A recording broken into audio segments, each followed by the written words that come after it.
Hi folks, this is Don Meisner with the North Country Fishing Report. I want to tell you about a day that I had with a couple kids. Linda and I went to visit our friends over in Canton, and they have a pond over there, and I've told you about the pond many times. But the kids are young kids, the two kids of our friends. They're brother and sister. And so we went over for a Memorial Day cookout. And what we really spent our time doing is I spent time with Aaron, the boy, and he was down on the pond, and he had a spinning rod that I'd actually got him a year ago as a birthday present.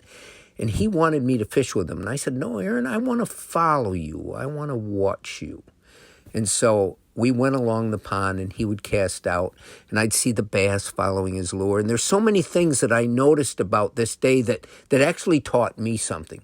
Number one, he was using a little plug, a little 3-inch minnow-looking plug like a Rapala for, it's hard to describe, but a thin minnow plug that didn't dive very deep, that was black and silver. And it's something that I don't use, and yet I talk about, and I look at, and I know it works.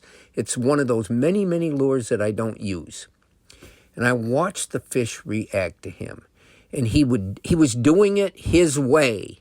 And this is what I want to emphasize more than anything this morning, is he was doing it his way. We had taught him certain things, but as fishing became more important to him, he started getting from fishing what was personal, what every one of us gets something different. And rather than me try to step in and say, no, Aaron, you got to cast this way. No, Aaron, when you reel, you've got to do this. He was learning. He was learning his touch and what mattered to him. And I would watch when the bass would come and they would hit. I would watch them because he was reeling slowly. And they would come up and they would take that lure in. And he didn't seem to notice. He didn't seem to feel it. And he didn't really set the hook. He would start reeling, and one of them stayed hooked, and we caught it. And it was a 12 or 13-inch largemouth. And I thought, boy, that's really good. But he had 4 others that were actually on the hook but got off just by shaking their head. But the importance is that he was showing me things, and he was doing it that he had developed in his own way as he went forward. I think this is a huge thing to realize when we're trying to teach kids things, is that every single child is going to get something a little different out of fishing based on who they are, what their personality is, and how they develop. The second thing is his sister Haley was behind us, just a few feet behind us with Linda.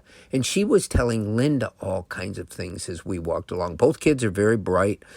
10-year-old kids. Okay, obviously they're not the same or they'd be twins, but and she was telling Linda about how frogs would eat certain baby birds, and Linda go, really? And yeah. And she says, now be careful of this birdhouse over here because the mother bird will attack us. And the mother bird was sitting, and it looked blue, I think it was a swallow or something. It was beautiful. And we were able to walk right up to it, and it didn't leave its perch on top of the house. And then it did, and it swooped. But the important thing is Haley was teaching Linda things. And Linda was listening. She wasn't trying to correct her. She wasn't trying to say, oh, I don't believe this or I don't believe that. No, listen. And it was a fascinating day for us. It was important that the kids that we came to spend time with them.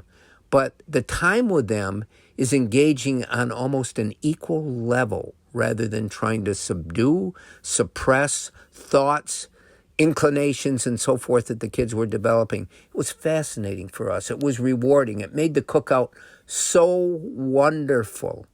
And I couldn't wait to pass on some of my observations to you because I think they're important, because I think our role in the development of the new generation of the kids that are coming after us, it's so critical what we do and what we don't do.